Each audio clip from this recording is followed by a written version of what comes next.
Hello mga kamoy, may welcome back to my video.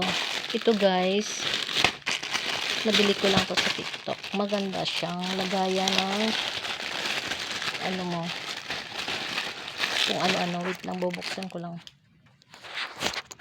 Ito na, nilabas ko na. Ayan, nakaganito lang yan. Dito ka maglalagay ka ng wait lang. Ayan o, nilagyan ko na siya. Malaki siya. May iba-ibang kulay pala to guys. Ayan. Tsaka may iba-iba yung design. Pinili ko ito. May yellow to, may pink. So, mili na lang kayo kung anong gusto nyo kulay. Ganyan siya kalaki.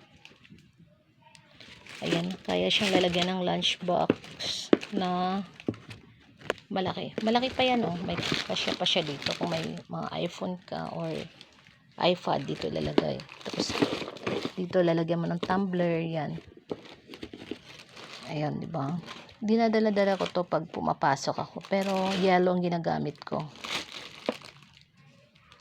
Gusto nyong bumili, nasa ilagay ko lang dyan sa yellow basket ko. May iba-ibang design ito. Yan lang. Ganda niya, malambot. Mamimili na lang kayo kung anong gusto nyong kulay. Yan lang.